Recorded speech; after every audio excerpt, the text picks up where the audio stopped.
Hello, my name is Joseph Lanasa and I am a technical writer for Synergy Advisors. Today I'd like to show you how Microsoft RMS can integrate with Microsoft Exchange Server and Exchange Online to protect data in motion.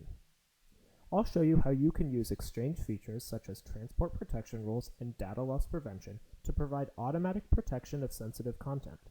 I'll also show you how the end-user experience has been streamlined to allow users to view protected content on mobile devices and also create and consume protected messages directly in OA. Finally, I will show you how Transport Decryption and Journal Decryption enables IT infrastructure to take administrative action on protected messages.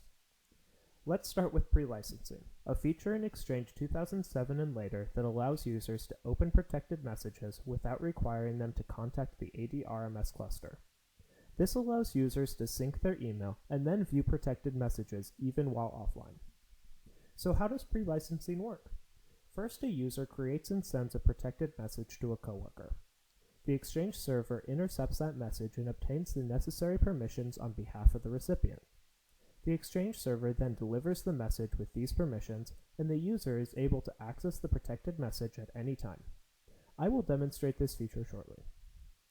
End users can forget to protect email messages that contain sensitive information such as financial data or personally identifiable information. In Exchange 2010 and later, you can use transport protection rules to automatically apply protection to messages in transit. Transport protection rules eliminate reliance on the end user by automatically protecting messages based on content. So how do transport protection rules work? First, a user composes and sends an unprotected message containing sensitive information. The Exchange server then intercepts the message and scans through the content searching for sensitive information as defined by an administrator. If sensitive information is found, the Exchange server applies RMS protection to the email message. The Exchange server then sends the protected message to the recipient. Now I will demonstrate this for you.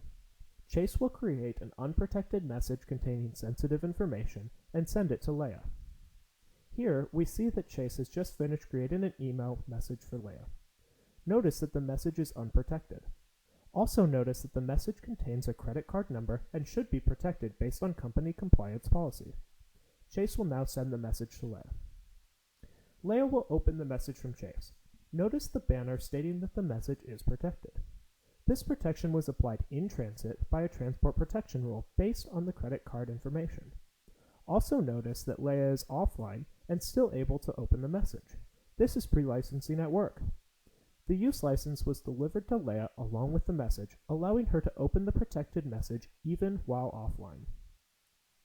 Data loss prevention is a feature in Exchange 2013 and Exchange Online. DLP policies are packages of transport protection rules based on specified geographic regions and industries that can be utilized to help meet organizational compliance requirements.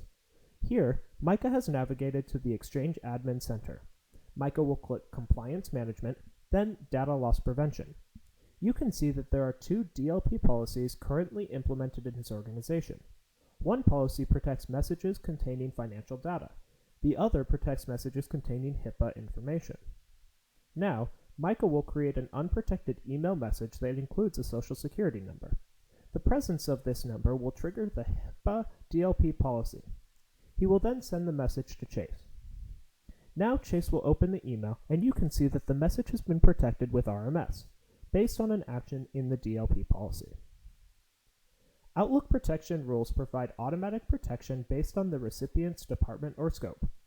For instance, an administrator can apply an Outlook protection rule that states that all messages sent to a user in the finance department be protected. Protection extends to attachments. Unlike transport protection rules, Outlook protection rules are applied in Outlook and are visible to the author. How do these work? First, a user creates an unprotected message in Outlook and addresses it to a recipient where a protection rule applies. Outlook automatically protects the message before sending it. The Exchange server receives the message and sends it to the recipient. Here, Luke has created an unprotected message in Outlook. He will address it to the finance group, a group in which a protection rule applies. Notice that Outlook automatically applies the Info Protection Demo confidential rule, which limits permissions to internal users. Luke will then send the message. We have just seen how RMS integrates with Microsoft Outlook through pre-licensing, transport protection rules, and Outlook protection rules.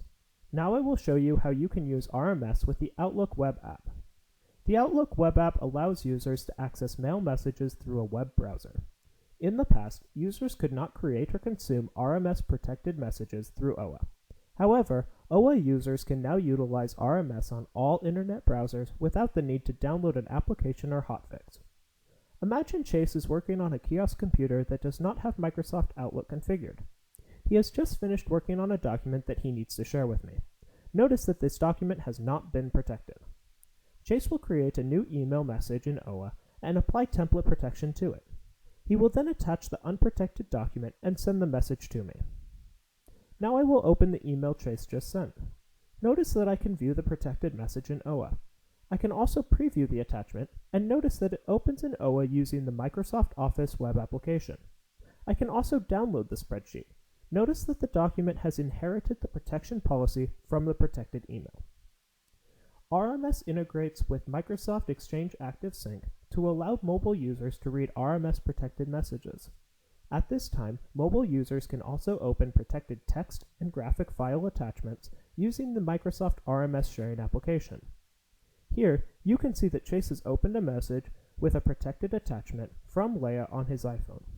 He'll download the image and open it with the RMS app. He'll enter his organizational credentials to access the image. You can see that he has been granted view permissions over the image. The RMS app is available for download at portal.aadrm.com. Transport Decryption enables the Exchange server to decrypt protected messages and scan them. The Exchange server is then able to take action on protected messages, such as making it available to data loss prevention and the anti-malware and anti-spam agents. How does Transport Decryption work? First, a user creates a protected message in Outlook and sends it. The Exchange server then receives the protected message and decrypts it along with any attachments it may have. The message is then made available to transport agents that act on the message according to organizational requirements. The Exchange server then re-encrypts the message and sends it to the recipient, who is then able to open it. Here, Leia has just finished working on a sensitive report she needs to share with Chase. Notice that the document is protected and does not have a header. She has attached this document to a protected message. Using Transport Decryption, Exchange will scan the message and add a header to the document and also change the email subject. Chase will now view the message. You can see that the message subject has been changed due to the presence of the phrase, "for your eyes only." Chase will open the attachment and find that a heading has also been applied.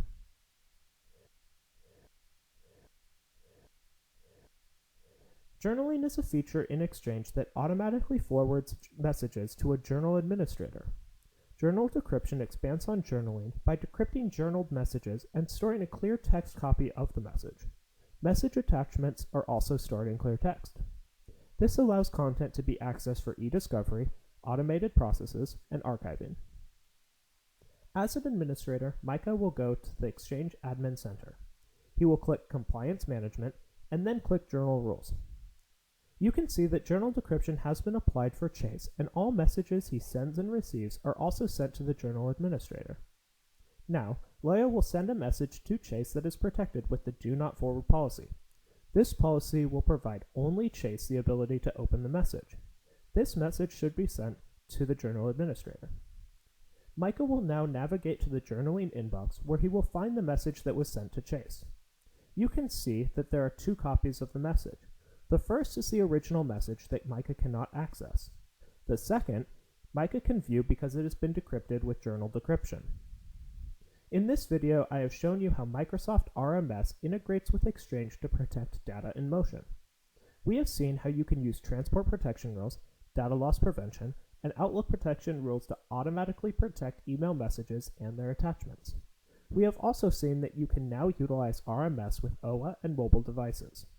We looked at how you can use transport and journal decryption to make protected messages available to other actions such as antivirus agents and e-discovery.